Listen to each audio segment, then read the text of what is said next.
welcome to another episode of Last Week Out. Last Week Out is brought to you by Sissy Art. She's got cool, hip art, cactuses, t-shirts, tote bags. She makes all the artwork for our video and for our Instagram. If you're interested in any of that, please follow her on Instagram at Sissy Art for more information. If you like that amazing lo-fi banger we just played, that little sample, that's from Devin J. Hancock, and you can follow him on Instagram. He's a producer and just a great guy, super artistic. So the stuff he makes is really cool and cute. And cute if you're into that kind of thing. You can follow us at Last Week Out. You can email us at thelastweekout@gmail.com if you have any questions, or maybe you have a story you want to share with us. Email us, let us know, holler at us, get in our DMs, talk to us, speak to us. So with that being said, let me just introduce everyone in the room. You've got me, your captain. Not the captain. I am definitely the captain. First mate. Well, okay. Well, again, your captain here, Chudsy. Okay? I'm not necessarily steering the ship, but I'm telling the guy who's steering the ship what to do, so that makes me the captain. I still smell like Similac. I hate that drop so much. It's the worst drop ever. I'm 26 now, David. Okay? I still smell like Similac. Wow, dude. Real mature. I think you're the one that smells like Similac, honestly. So the person I'm bantering with is our producer and messy mustache guy. Messy mustache guy. Yeah, he's got these mustache hairs that just leak over his lips. Whenever he's eating any kind of something saucy, it just gets stuck in there. And you can actually follow his mustache on Instagram at David's mustache. Yeah. I mean, I used to have a mustache, so I get it, but mine was always trimmed and nice. Anyways, then we got our conversationist. Me. That's this guy right next to me, to my left, Anthony Tatum. Can I get a round of applause, David? Why are you not on these drops like you're supposed to when they say my name? All right. Yep. That's usually what happens whenever someone introduces Anthony. There's just crickets because he's really not that fun and he doesn't really have much to him. He's just kind of tall and lengthy, and he's got spaghetti arms. So if you like... People like spaghetti. Not our guest. Some people... Our guest doesn't like spaghetti. I don't. At all. We'll get into that. And that sweet southern drawl you just heard right there was Miss Danielle Zimmer, a good friend of ours. Hey, y'all. So yeah, that's everyone in the room, and I hope you guys enjoy this episode. Yeah, no, I think it's going to be a good one. So like we said, Danielle's here with us. Thank you so much for coming on such short notice. When did we ask you? Yesterday. Oh, we are. I don't know if you know this, but the guys at Last Week Out, we are amazingly efficient planners. And so when we ask, though, you know what? That's not true. But what we are is we have an amazing group of people that we can reach out to. So even though it was late notice, I hope that the listeners don't assume that we are not eternally grateful to have you here. Honestly. Okay. Yeah, no. Yeah, what do you say? Do you say not eternally grateful? You're welcome. You're welcome is what she should say. And so, Danielle, you are a friend of ours, and we'll try and pretend like you're not and ask you some questions maybe that we know about you. What's your deal? What's going on with you right now? Who are you? Tell the people. Who am I? Yeah, who are you? All right. So I'm a girl. Yes. And I live in Arizona, and I know y'all. Yep. Very well. So I don't know, right now in life, I'm going through a process where I got a new job. That's always hard. Yeah, it's been a good transition for me, which I'm actually enjoying. So I'm happy about that. But I don't know, I'm just figuring things out. Yeah. Okay. Do you have roommates? I do. You had Danny on your show last week. That's one of my roommates. Right. And who else? Gene Savage and Brian Brunzy. You live with a bunch of guys. I do. And it's amazing. Are you in a relationship with any of them? No. God, no. Are you in a relationship? I am. Okay. I've been seeing someone for like 9 months now. Does he ever think it's weird that you're just living with a bunch of guys? No, but he hates that I live in Mesa. Oh, yeah. That's crazy. Yeah. For the listeners who don't know, Mesa is what, 20 miles outside of Phoenix? Yeah, and it's ghetto. It is kind of It's nothing ghetto. nice about Mesa. It's very embarrassing. Well, Bird was saying that last time Bird was our first guest, and Bird was saying that there's a wealth of treatment centers in Mesa. Yes. Okay. They need it. They do need it. Yeah. There's always people getting like walking down the street and you're just like, you're high as hell. That makes me feel at home. I mean, I grew up a little bit north of Atlanta in a city called Kennesaw, but I spent a lot of time in Atlanta. And if I drive around a city and there's not homeless people walking around, I feel a little out of place personally. No, I don't mind driving around them. I just don't want them in my front yard. Yeah. Like camping. No, I get that. You know, so well, like, and in defense to sort of what I'm saying is, out in Atlanta, the indigent or homeless community, they're really sociable. Like you could talk with them. It's not like you were having like deeply intellectual conversations at all times, but they would make you laugh. They'd probably have a good joke. Out here, something about the sun and the heat, and it's also that predominantly the drug of choice for the homeless community, at least in my mind, is meth. And woohoo! And they are like zombies. Like they're super cooked out here. So the homeless are less. I mean, I hope that I'm not coming off insincere. I deeply care about the homeless community, but they're a lot less fun out here. No, I agree. I went this last year and I would go down and feed the homeless. We'd raise some money. We'd go give them some McDonald's and hand it out. And there was some that were great. And then others that like, I just like scared me. But I agree. Like I've been around like in Tennessee. It's gotten a little bit rough. That's where I'm from. But it got a little rough out there and there was more homeless, but it was a lot more approachable. Could have carry on conversations, where here it is a different type. Yeah. I know what you're saying. It is. When you were feeding the homeless, what were you guys, did you have to cook the food? No, well, what we would do is get donations from people, and we'd go to McDonald's and buy like $300 worth of like hamburgers, French fries, sodas, Can you imagine Gatorades. being a McDonald's employee? You're like, is this a fucking joke right now? You walk in, you're like, I would like 250 hamburgers. Oh, they're about that though. Are they really? Yeah, and they're real strict. Like I went back the next day, the same person who checked me out, I went back after I placed the order for the next day pickup. I went back to pick it up and she's like, do you have a receipt? Oh, you had to call it in. Yeah. Okay, that makes sense. And I was like, you saw me yesterday. I made the order with you. And she's like, I have to have the receipt. Yeah, we're not playing. Someone else came and picked up a $250 hamburger order. At least they didn't tell you that the hamburger machine was broken. Yeah, well, we all know how that goes. They don't even have an ice cream machine, I'm convinced. No, that's probably true for some of them. I think actually it's just more trouble if I'm being honest. Like I think that they just probably clean it. Have you guys ever worked in a kitchen before? Yeah. Many years. Okay. So it's like once you get that area cleaned up, it's like, I'm just going to tell you it's not an option anymore. If you try to order the ice cream, I'm like, I'm sorry, it's out of order. But what it actually is we just cleaned it. So we're lazy. You're not going to, well, yeah, you're lazy. And then also, like, you probably don't need a McFlurry at this time of night. If we're just being honest, it's 11 p.m. Like, why don't you just have a Sprite? You know what I mean? When they tell me that, I want to roll up a ball of tinfoil and eat it. That's how angry I get. Oh, I was at a place yesterday. I was getting some balloons for someone's birthday, and I was like, I want to get that balloon right there. And then she looked at the balloon, looked at the helium tank, looked at me, and said, yeah, we're out of helium."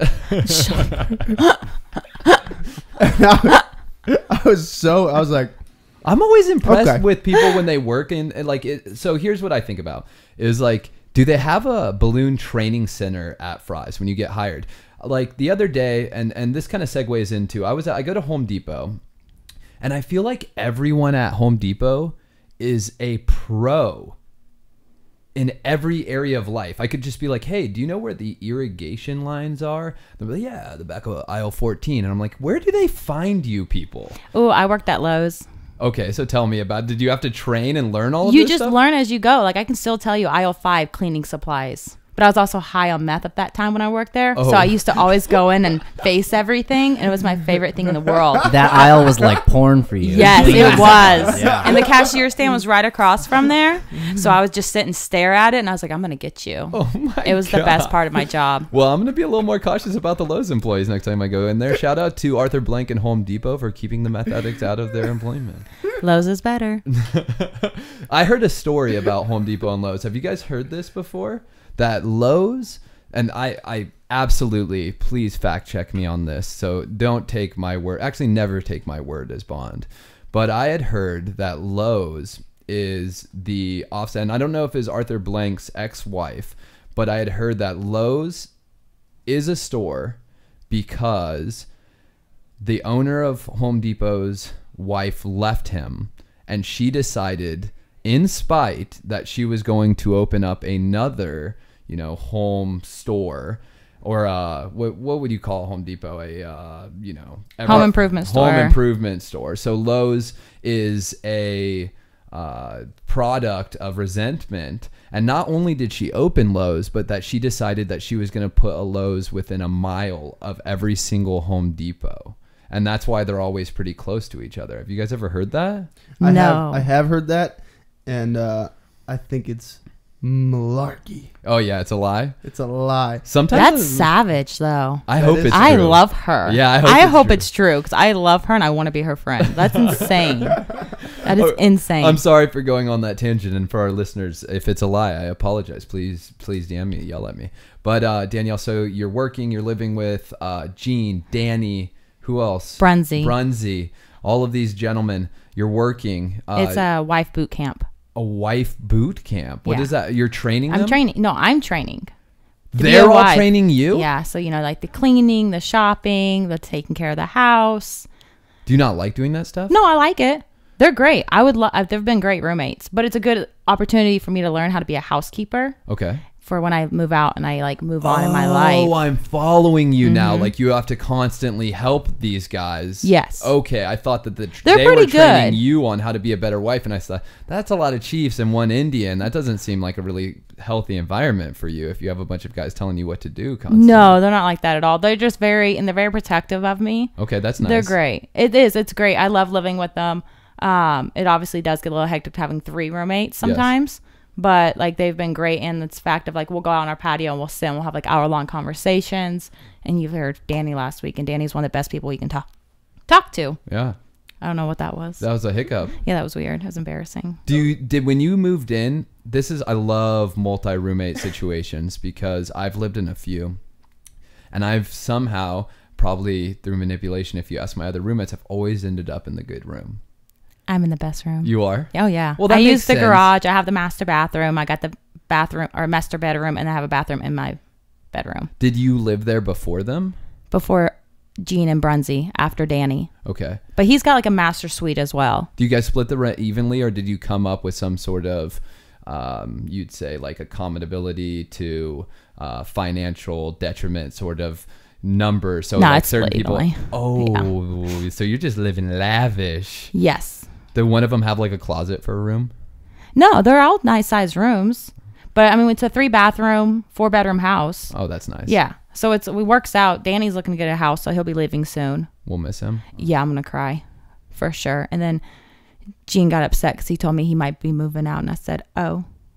And he said, that's what I get? And I said, no, I'll just, I'll miss you. Danny's been my roommate for 4 years. There's a bigger connection there. I have boxes in the garage if you need them. I'll help you move. Whatever you need, just let me know. When are you thinking? Can we set a date? Is that possible? Yeah. I love them though. I do. I love all the guys I live with. We've all lived together for at least a year now. Gene was the newest one to move in. But Gene's incredible. Yeah, Gene's a good guy. Yeah, he is. We all know him. And so for the people listening, a lot of our friends are coming on. It'll be a fun day when we get a guest that we know absolutely nothing about. That'll be probably pretty hard for us and pretty weird, and probably even weirder for them. Do you know what I mean? They'll probably be pretty uncomfortable. Even with the people we know, this is weird. Yeah. This has been weird every single time we've done it. Yeah, I'm excited for the video portion for you guys to see the actual room we're sitting in. You probably seen photos, but we're sitting very close to each other. I'm about a sneeze away from being on Chad's lap. So which I'm okay. Don't clip that, David. David's eyes just lit up. All right, so Danielle, more about you. So you grew up in Tennessee, loving home. Oh, that was a strong yes. This is gonna be good. This is gonna be really good. I grew up with a brother. My mom, older or younger? He's older. Okay. But it was me and my brother mostly growing up. My parents got divorced when I was young. But my mom was a drug addict, and she got herself in a kind of abusive relationship right off the get-go. So that's kind of what I grew up around. And then I grew up with my nanny and papa taking care of me for the most part. So you lived at your grandma's I house. lived with my mom, but my nanny and papa would pick me up every day from school, feed me, and then my mom would come get me at night. We're in the middle of something good, and I hate to interrupt, but for anybody not from the South, a nanny and a papa is a grandma and grandpa. Am I correct in that? Yes. Okay. Yeah, it's my mom's parents. All right. Oh, do you have a different toy nickname for your dad's? Okay, please. Yeah. Go ahead and share. Grandma and grandpa. Oh, what? That's all they get? Yeah. They don't get Mima and Pop-Pops or something? No, they live in Indiana. They're used to it. It's the Midwest. They're fine. Okay. So you grew up with your grandmother on your mother's side. My nanny. Okay. Your nana and your... My nanny and my papa. Your nana and papa. Yeah. All right. And then did you split housing? Were you living with dad sometimes, living with mom or ever? Yeah. No, well, I was always with my mom, but I would come out here in the summers to visit my dad. He lived here in Arizona. Okay. And then I'd spend every other Christmas here with them. But I mean, growing up there, it was weird because I wound up moving out here when I was 13 because of my mom's drug addiction. And then it was weird because back home, we didn't have any money. So we lived on food stamps. We lived kind of in the ghetto. Like there was a lot of drug dealers around. We had a drug dealer living with us. And then I moved out here. My dad was doing well with himself. So it was like I didn't know how to adjust because I went from Do you remember the drug dealer's name? Red.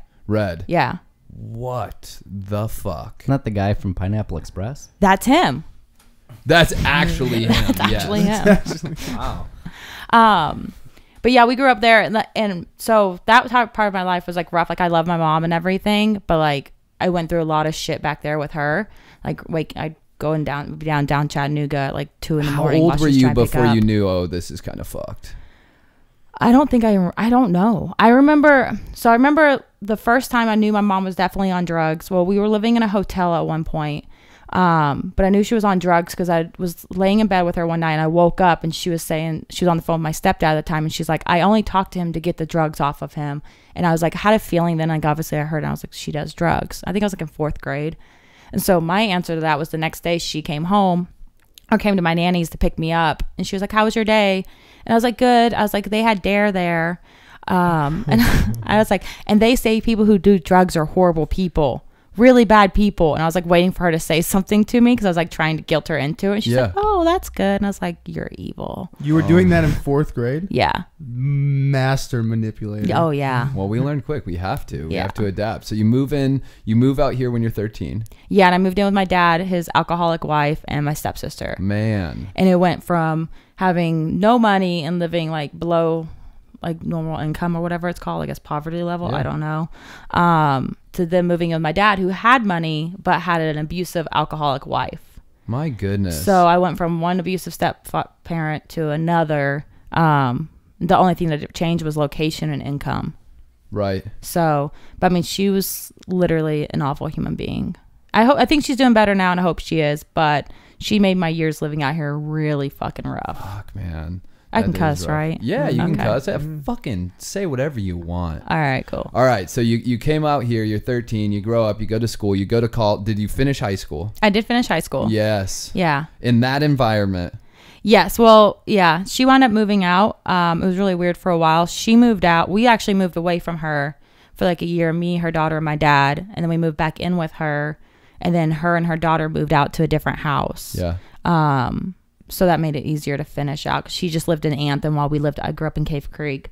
So it was easier because she wasn't around us all the time. But like the first night we moved into our house that I live at now with my dad, or I lived at, we had to get the cops called. She went to jail.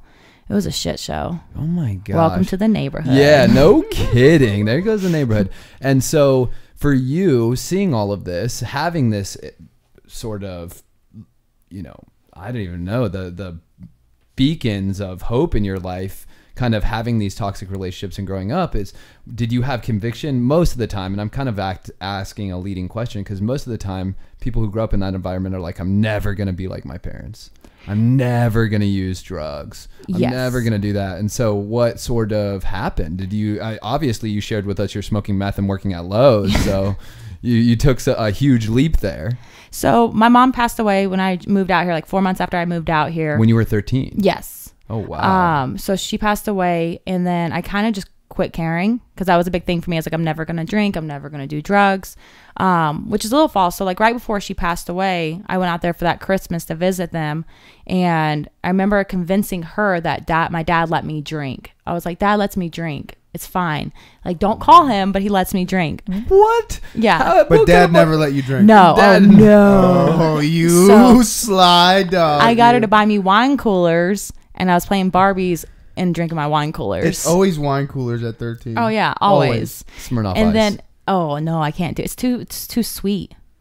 For a 13-year-old? Yeah. Well, I didn't like all right. Smirnoff. It got me sick. Okay, all right. But then I came back out here, and like 2 months or a month and a half later, she passed away. And then it was spring break a month later, and everyone I knew around here smoked weed and drank and did all these things. So they asked me if I wanted to drink, and I said, yeah, like drink. And then my first drunk was with tequila, which I just moved here from the South, so I pronounced it tequila, which actually makes sense now. That's not a Southern thing, by the way. She can't pawn that off as a Southern thing. I'm from Georgia. I've never said the word tequila. It's just grammatical error. Yeah, it wasn't very good. I remember I got wasted that night, but I remember they took the bottle and hid it from me.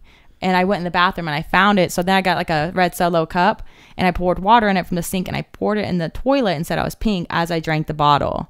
And then like the next night we started smoking weed and we started smoking cigarettes. And then it was just like, but then with my mom, I was like, oh, I understand now why you like this so much. Oh, a little bit of relatability. Yeah. And I quit being so angry with her. Holy shit. That's powerful. I grew up like thinking she always just chose drugs over her kids and she didn't care. Right. But then once I experienced it, I was like, I get it. Yeah. I can see this now. Okay. And so the drug addiction and that sort of became prevalent in your life. Oh, right away. No. Yeah, like I technically failed 8th grade. I failed 8th grade. Did you have to go back a year? No, because I went to a charter school the next year. And so they didn't require you to pass 8th grade to go into high school. You got so lucky. I always felt so bad. Some of my like most wonderful friends had a lot of trouble in school, and I remember for them that was like the biggest fear, was like having to go. It's like getting demoted at work nowadays, and you just go back to and you're just like around, especially at that age. There's such a big difference in 1 year. Like you feel like the people under you are just like your peasants, you know? Well, my nickname at my job, when I was a hostess, so I think it was in 10th grade, I believe. I can't remember. But my nickname was .18 because that was my GPA. Ouch. How did people figure out your GPA and why did they think it would be cool to call you? .18 it's not a bad nickname though. No, I liked it. Yeah. It didn't look good for me, but because I remember they asked me, because I was always like drunk and stuff at work, and they were like, how are you doing at school? And I was like, I don't know. Last I checked, my GPA was 1.8. And they're like, 1.8. So that was my nickame. Oh my gosh. So nowadays, Later, when the cops are breathalyzing you, that's that's your new nickname. Yeah. It's .19. We've changed it. So are you currently not drinking, not using any drugs? I am not. I have not gotten high or drank anything for the last 9 years. Oh my. I'm going to get you. But for the people, I feel like I have to let people know when there's clips for David. David is just always making clips. So you're not drinking. How long did you say? 8 years? 9. 9 years. Yeah. Oh my goodness. What an accomplishment. Congratulations. Thank you. Is it a big deal for you? It is. It is. It was a bigger deal in the beginning. Now it just seems like it's a part of my life to not drink and get loaded. Yeah. Because I just know there's nothing it can bring to my life. Okay. And It can only take things away. And your relationship with and I'm sorry to hear about your mom, but your relationship with your dad? Oh, it's good. Yeah, he's great. He left the wife, and then he got a new girlfriend that was an alcoholic. And he actually dropped me and her off at treatment on the same day. Your dad's got a thing for these Yeah, he people. does. And it's weird because he's like the most normal person. Like he doesn't drink. Like he doesn't smoke anymore. He used to smoke cigars. What does like he do for work? he owns a magazine called Swore Gold, and then he has one out in Vegas, but I forget the name of that one. But it's the same thing. It's a consumer magazine.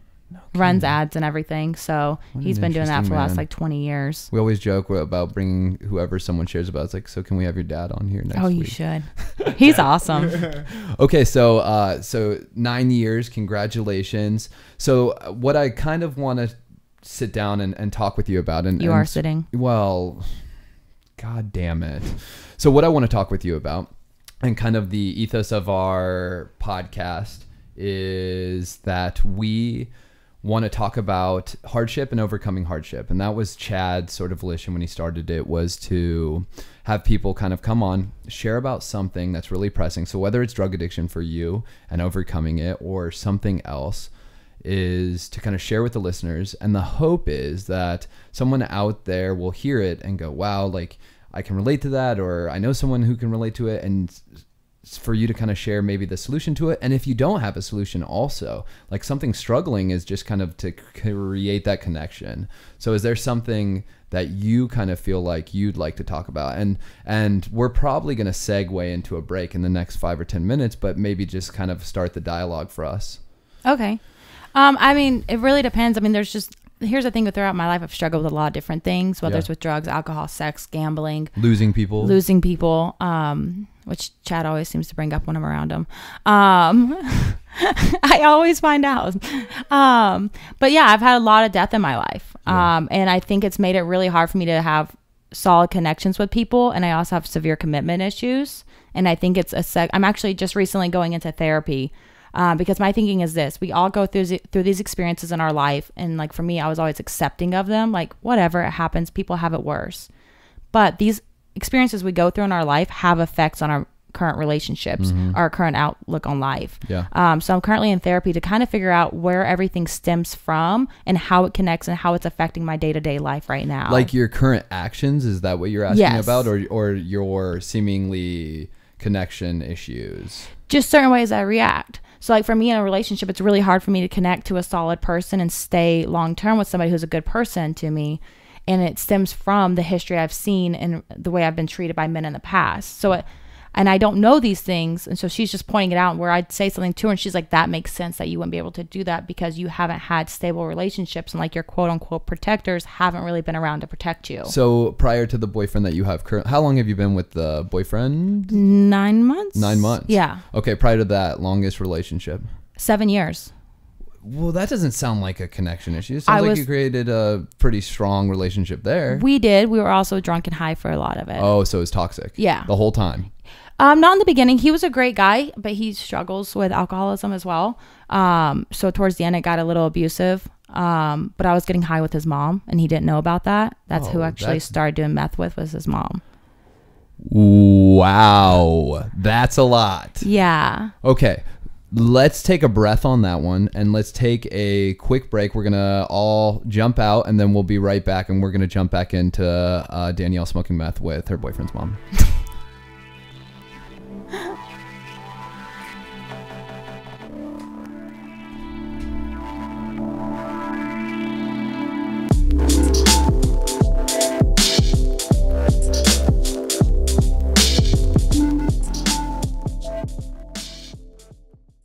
And now, Clips with Friends with Richie P. So something else that's weird that, you know, trips me out like a lot was that whole Brett Kavanaugh thing. And I don't know if you know, but it was a guy who got elected to the Supreme Court. And there was that lady that accused him of essentially like raping her when they were in college. Like, I don't know how long it was ago, but it was a long time ago. And it trips me the fuck out because basically we have a guy that's on the Supreme Court that has been accused of raping somebody. And whether he did it or not, I have no idea. I don't really care, to be honest. Actually, no, I do care, because that's fucking gross, but that trips me the fuck out, dude.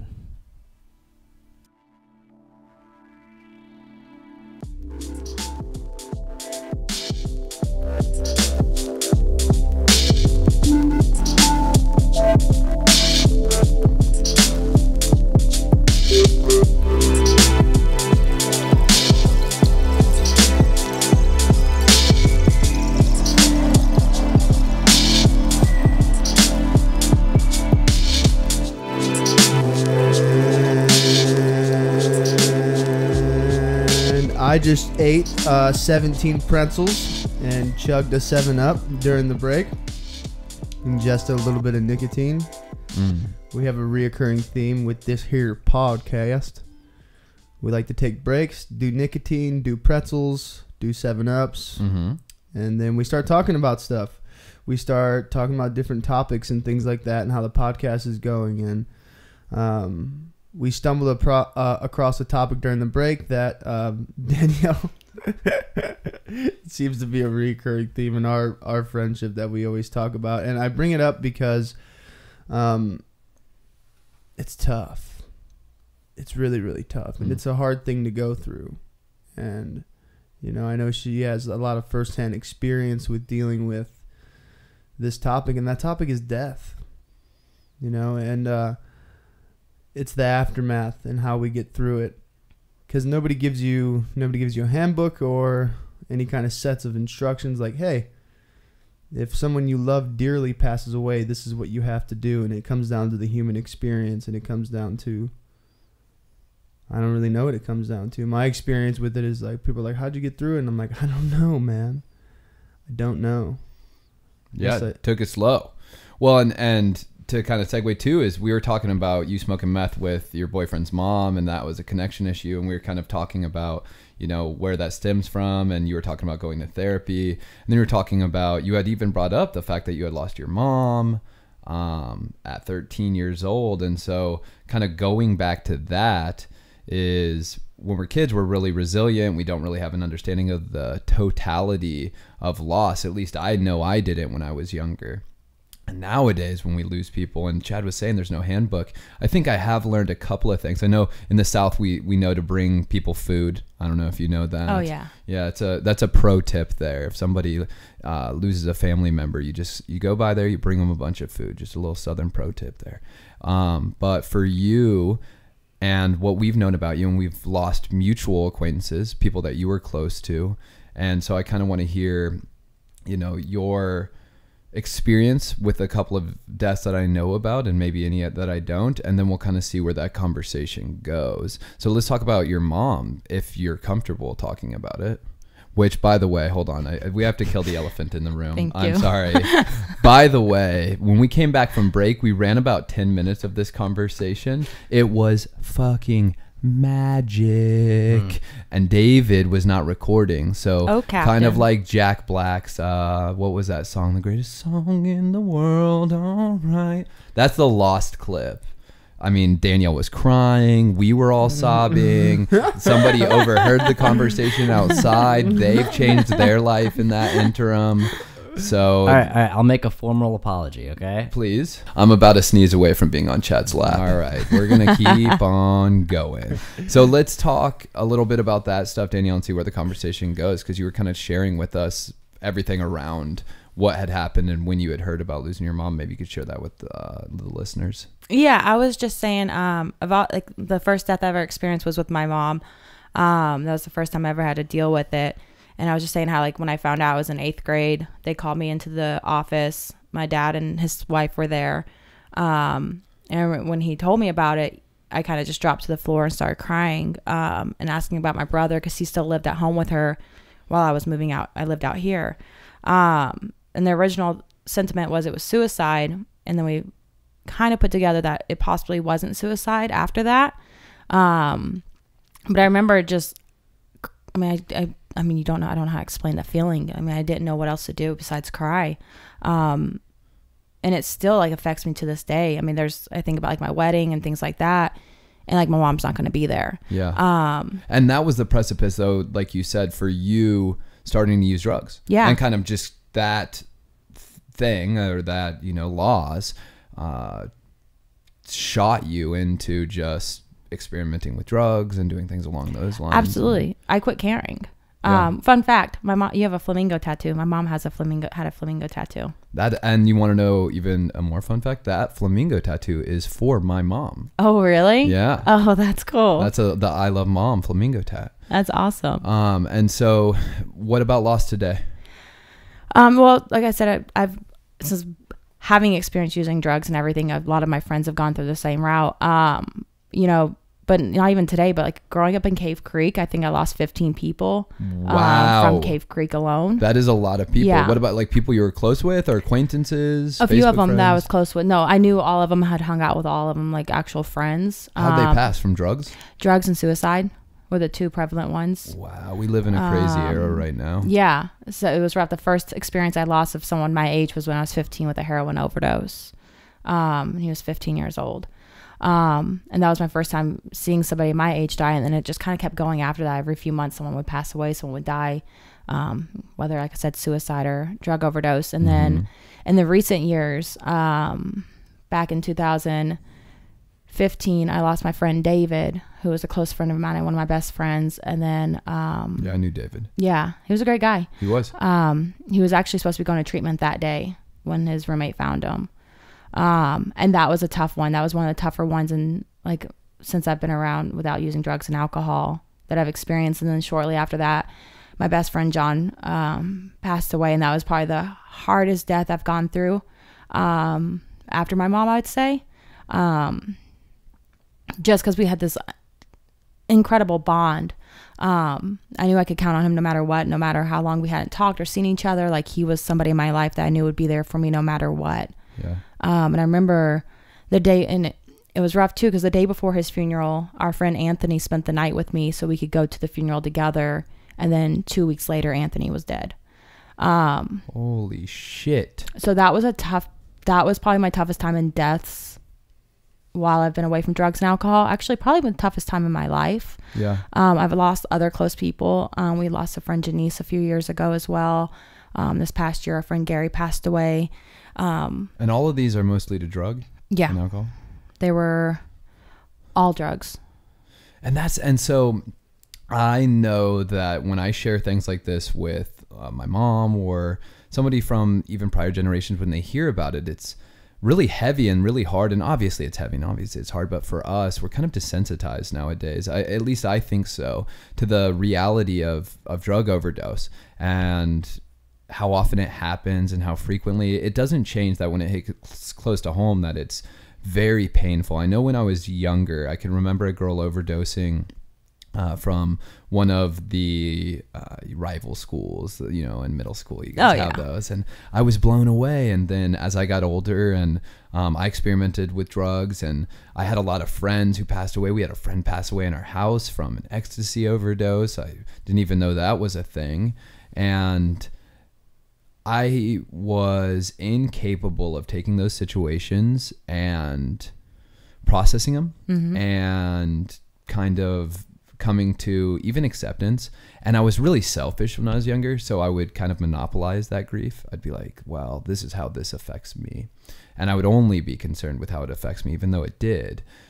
Nowadays, when people pass in my life, and I don't know if you can kind of share to this, is when it hits really close to home, there's still a grieving period, but more often than not, when I think about these people, it perpetuates me to just remember how frail my life is here. Like, I think, you know, when me and my wife fight, I make sure that I tell her I love her before I leave, because I think about just, you know, car accidents and all of these things that happen. So for you, with all of these losses that were so close to home, like, what are you feeling about them? What have those, you know, caused any transformation in your character?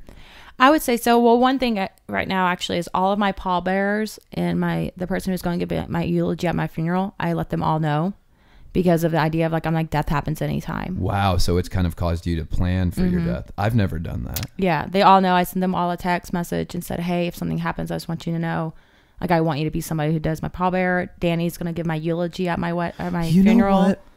That is heavy. Because I hate when I go to funerals and I think in my mind that this is not how this person would have wanted this to go down. Have you guys been to any of those? Oh, yeah, absolutely. That's so terrifying. Like, if it gets kind of, and when you're younger, when they're younger people, you know, their identity isn't really known, and it is more for the family. I understand that. But I mean, I swear to you, if there's some weird shit going on at my funeral, I'm saying it now on the podcast for you to play back. But I mean, there better not be any fucking singing at my funeral. Do you understand that? Oh, we're gonna Confirmed. be yodeling. No. We're gonna be singing away. Okay, so you've assigned these positions for these people. Yeah. Well, and a part of it too, though, is like you said, it's a lot of it's for the families, but like, especially if I were to go before my father, like it's a lot for a parent having to plan a funeral for their child. Yeah. So it's going to be easier. One, I have the most amazing friends in the world who I know will be there for my family. Yep. But kind of going and being like, this is what she wants. These are the things she wants done. Like my father doesn't have to worry about those types of things. Boom. So it's part of the reason why I did that. Also because I'm a little bit of a control freak and it's my funeral and I want it done the way I want it done. Yeah. Like these are the people, I don't want people that I wasn't that close to come and be like, oh, I want to do it. And it's like, no, I want these people, one, to know while I'm here that they have that much impactful in my life that I want them to do this role, because it's a heavy role and it sucks. It's not like something somebody wants to do, but these people impacted my life enough that I want them to know that I want them a part of the final step for me. Do you feel like you get lost in the minutia of life less because of this stuff? Like I don't know what minutia means. Like like work and money. That Mexican food? No, that's menudo. Like work, money, just the BS. I feel like I know life's short, so those little things don't matter as much to me because of that. But again, I think it's just it's hard to explain because like when you go through it, the grieving process, and I don't think you really ever get over a close death. I really don't. I think about these people all the time still. Yeah. But I learn how to go through life without them, you know? But I still talk to a lot of them. Like I have conversations with John all the time, you know? And I remember like when you first lose people, it's a lot of, I've read about the grieving process and things like that, but I remember like a lot of it's like bartering. Like I remember being like, let this be a dream, God, I'll do anything in the world just when we wake up from this experience. Like, let this be a dream. You know what I mean? Like, it's hard to believe a lot of times. And there's still times when I like look at a picture of him and I'm like, this isn't real.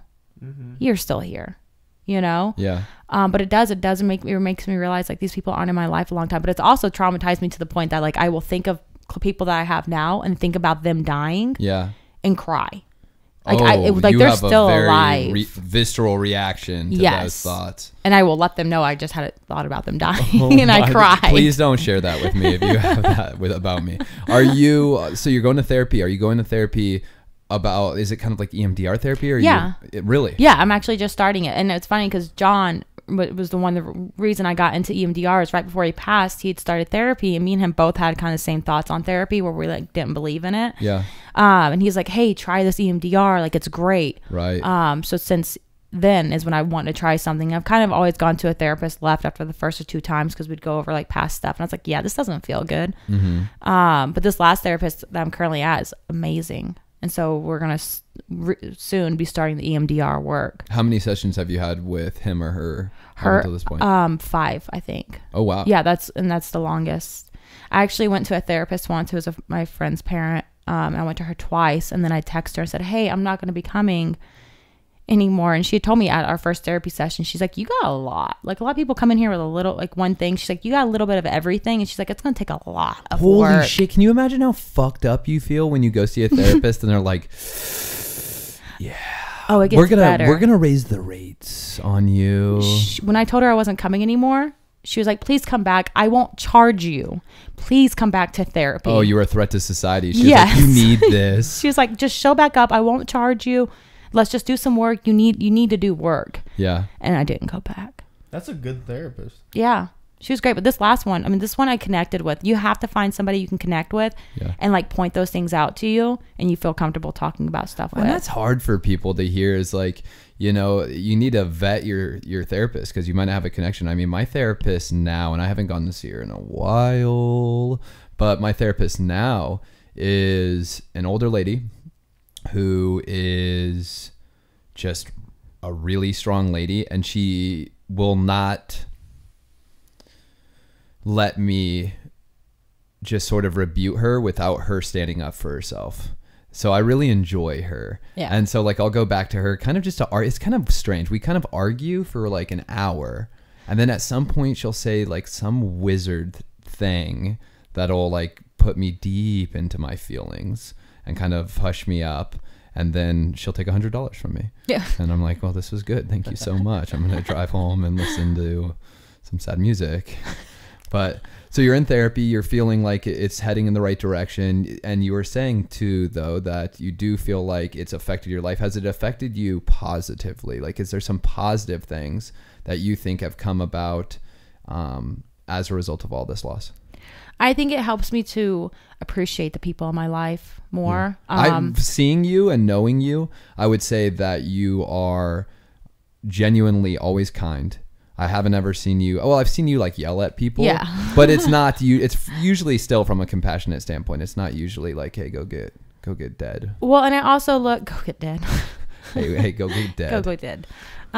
Well, also the really cool thing that can come from these experiences, and I've talked with people like my friend David, who passed away, his girlfriend at the time. Me and her have become friends. But I talked to her and I was like, and it sucks that it takes like sometimes death, but a lot of really cool relationships can come because what will happen is these people pass away and people from all like their lives come together, and a lot of times like different relationships can form, and then you have this brand new relationship and you have an experience with somebody that is so deep that your relationships immediately comes just like not a surface level relationship. I'm trying to know how to explain there's a word for that. There's trauma bonds. Yeah. And so a lot of the times, I can remember actually speaking on when John, we were at the hospital and the people that were there and us consoling each other and hugging each other in the waiting rooms, and just kind of, you get a really good idea of what somebody is made of. I don't think you're fundamentally made of that permanently, but just sort of like some of the people that I know in my life come off like huge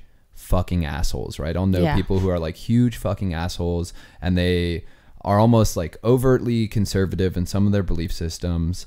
But in those moments, I've seen people like that be there and be a rock and be solid for people. And for me to kind of see like, wow, their belief system allows them to be really strong in moments like this. And then also for me to show up and to have that opportunity to figure out who I need to be in this moment, which is kind of, I'm sure my therapist would hate me saying that because it's like, well, why don't you have the experience that you're feeling? But more often than not, I'm analyzing and I'm thinking about the best, where I should be and what I need to be doing. And don't look at that screen right now because David is probably clipping something. But that's how I process it. So trauma bond. So I get that. Yeah. And I've had those in my life, and they're pretty powerful. But that's what you have to do almost in death, is find the beauty that comes from it too. And find those relationships where they got built and things kind of expanded from there, and you keep that person's memory alive, you know? And I think that's why people get bonded too, is the trauma. But it's also, I want to stay connected to somebody who knew the person that passed away so we can still reflect on the memories and help each other through it. Wow. So if you knew someone right now going through what you went through in 2016, what would you tell them? Short clip, 1 minute, Bitcoin, or what is it? Not Bitcoin. Soundbite. Soundbite. Soundbite? Yeah, soundbite for them. I mean, honestly, I think everyone grieves differently. So it's hard for someone to give advice because no matter if I've been through something, I will never know what the person going through the same situation is feeling. Yeah. Our feelings are going to be different. But what I do know is like you do get through it and find people that you can be there and be your rock. Because I think that's the most important thing, is having a stable community around you that can just support you through it all. Yeah. That's how I made it through, was literally my friends just holding me some nights. Yeah. You know what I mean? Like, and just saying, like, and then still inviting me out, because a lot of times it's really easy. I remember our friend Chuck came over. He came to my house to check on me, and Chuck, I think, was somebody that was kind of a rock situation in the passing of John. Right. He came over to my house, and I was not a rock at all. He came in my room, and like my room was a wreck, and I think I had like 40 water bottles just spread everywhere. I didn't have sheets on my bed, and he like came over. He's like, I just want to check on you. I was like, come in here. And I got in my bed, and he was like, is there pee in any of these water bottles? And it made me laugh, you know? I was like, no, there was not. And I got up and used the restroom. But like he made me like feel okay again and like laugh, and he was like, it's okay to get through this. And he would text me and be like, hey, you should try to do this, and like those are the things that got me through, was just having other people help support. Yep. And knowing that I wasn't alone in this, and that a lot of people loved John, and a lot of people were going through that loss. Absolutely. I'm flooded with emotion right now with you telling all these stories, because that's I feel like our bond comes from as well, is through our friendship with John. And I remember for me, man, and I just want to talk about this real quick because I feel like it's powerful, dude, is when John died, I was in prison. Yeah. You know, and I didn't have a community of anybody around me, you know, and it was one of the, I'm a little choked up because, like, I couldn't cry where I was. You know, I couldn't show emotion. I couldn't go back to the fucking pod and cry about one of my best friends dying, you know. And all I could do in that moment, man, was to continue to do what was in front of me. You know, what was the next step? Like, okay, my friend's dead, but now what do I need to do? I need to be the best person I can in the situation that I'm in right now.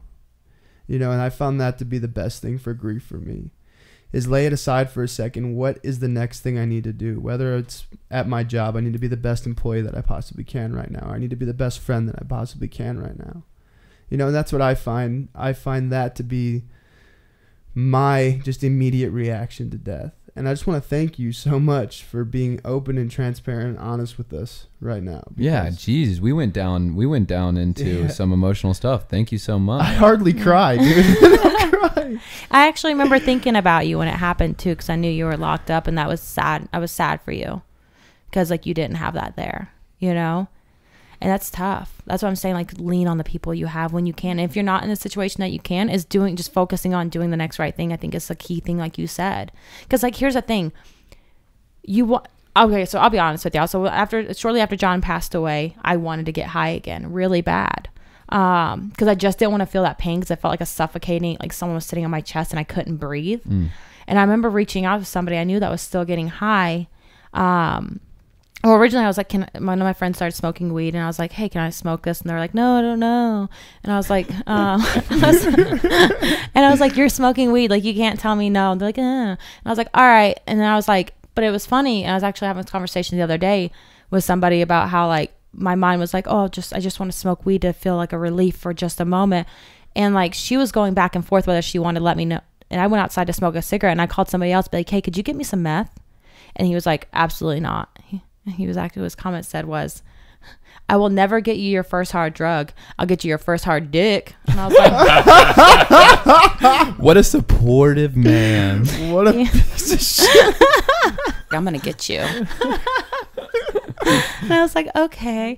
But I realized like instantly, and me and him talked through it, because he was actually a close friend of David's who had passed away right before that. And he was like, dude, it's not the answer. You know what I mean? It's like, it's not the answer. And he was getting high, but he's like, I hate this. Like, he's like, and it helped me kind of get through that, having both the support of like people that weren't getting loaded and like could help me continue this in my life, and someone who is, and is like, hey, like, I don't enjoy this anymore. I don't want to do this. It's not the answer.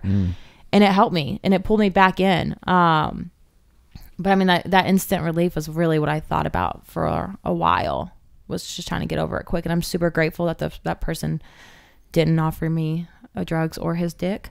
Well, he did. Well, he offered. I'm glad I didn't take it. Okay, you didn't accept it. But I think I don't know. That's weird. It is, because like you said, I don't think you ever get over it. Yeah. You just learn how to live with it. Yeah. You learn how to honor those people. With my mom, me and my best friend, every year on her anniversary of her death, go and like release balloons, and we'll go do something together to honor her. That's nice. And it's like you create those times with people that mean a lot to you, and you kind of share that with them, that moment of like grief still. Yeah. You know? And then and thank you again. Seriously, really, really powerful. And sitting and thinking about it with you today, you're cognizant of how all of this has affected your connections, and you're working on it. Yeah. And do you think you're coming along? I do. You know, I've showed back up. Yeah. Every time. So that's always a good thing. So my typical routine with therapists is literally I go 2 times. They ask me about my life. I never show back up. Oh, okay. What about with your relationship? What about it? I mean, are you feeling like you're having a connected relationship? I mean, I'm obviously not sitting here wanting you to criticize your relationship, but look at your past relationships. If it's been 9 months now that you've been in this relationship, and you've gone through all of these things, are you feeling a deeper, like a more depth in this relationship as far as it goes? Like, you're able to have that connection? Well, yeah. I mean, the fact that I'm even able to be with somebody for 9 months is a big deal. Like, I was, like I said, back and forth with that guy for 7 years, but after him, my longest relationship was like 30 days. Yeah. And I would never call it a relationship. We were just hooking up. Like, you're not my boyfriend. Don't say that. And with this one, like, I've been able to kind of go work past that, and he's patient and willing to work with me on a lot of things. Yeah. because I'm the type of person that tends, when people get like in a romantic sense, get close to me, I push them away, and I will push any boundaries that I can. And he kind of just like doesn't put out, like pushes back, and he's like, all right, if this is what you want to be like I'm not going to take off, but I'm going to work through it with you. So it's been helpful. Yeah, I mean, my wife, I've definitely lost way more people. Like, my wife has never lost anyone in her family. I was actually driving today thinking about how beautiful our life has been for the past couple of years, that we haven't had like a serious loss. And her family is just blessed, you know, and they've lost a few people, that relatives that Becca doesn't know because her family is that big. Yeah. But we've just been like living in that beauty, and it's really hard. Like, it's almost that I need a forced perspective on gratitude. It's like, remember that things could be so much worse right now, and I should be really grateful today. And me and my wife talk about those things as far as like what we've gone through and how we look at it. And I ground her a lot, I think, because of the loss. Like, she had found herself innately pulling away from areas that might impact her to see more loss and more death, whether it be the rooms of recovery or just like even social networks from a large scale, because we get kind of, you know, doctrinated with this stuff. It's like someone's dying, and whether it's recovery rooms or big friend groups constantly. So you kind of, if you're trying to avoid the pain, will isolate yourself. Absolutely. You know, and that's a safety zone. But then in the next breath, it's, you know, we kind of forget that going through these things is going to make you and mold you into a real whole person. And happiness for most of us is about connection. I mean, I think for the people sitting in the room right now, you'd say, you know, if you had to put down on the things of value onto a piece of paper, very rarely are they the things that we invest a lot of our time into. Normally they're going to be like friends, and maybe you do. Maybe you're really fucking awesome at that. I'm not. More often than not, like I'll be like, fuck, I should call my friends and tell them, you know, just like, hello, how are you doing? Hey, guess what? You never do that. I know. Never do it. Weeks go by where I go, Anthony hasn't hit me up in a couple days, and I'm not going to hit him up till he hits me up. Well, you know, something I did, it's funny I touch on that, is Danny. I love Danny. He's great. He was the first person. You're having a couple extra servings every day, aren't you? There's Danny. That's him. What I did was I created a text thread where I'd hit up a bunch of people I knew was close to them, whether I was friends with them or not, and I'd have them send me a text describing what that person meant to them. And then I would send them like I wouldn't put, so I'd say I would hit up Chad and be like, hey, tell me something about Danny that you either love or something your relationship means to you. And then I'd get a notepad and I'd put those all on one notes, and then I'd get as many people as I could, and then I would send him a text message, but I would take off each person's name. So that way he just got a bunch, like 15, 20 quotes about him, to like how amazing he was and things like that, to help lighten him up. Wow. Yeah, I did that for quite a few people. It's something I haven't done for a while, but you know, it really affected people. And it's good because like sometimes you forget like how much you're loved and how much these people mean to you. Yeah. And so it's like if you're having a tough day, you can open that up and be like, oh yeah, like someone does care, you know. And it's, you know, with something you said about your wife, is like one thing, like when these people pass away, it's like I hate, like a part is like I hate that I'm close to somebody that's passed away, but the other side of it is like how beautiful and how grateful are you that like I believe in God, and I believe God allowed me this time with this person while they're limited time on earth. I was able to be a part of it and able to impact their life, and they were able to impact mine. Yeah. And you know, and once they're gone, nobody else is ever going to be able to experience that life with them, and you got the opportunity to be a part of their life, and like that's a gift. No, that's beautiful. You know? I don't think I've ever heard anyone say that. That is really powerful. Yeah, and so I know we're wrapping up. So to synthesize, for me, what I'm hearing is like, I know that I'm really bad, Chad. I'm sorry I don't reach out to you as much as I should. Aww. But I know I'm really bad. Whether it be, I mean, I have a living grandmother right now. And I have these people, like cousins I rarely, if ever, talk to.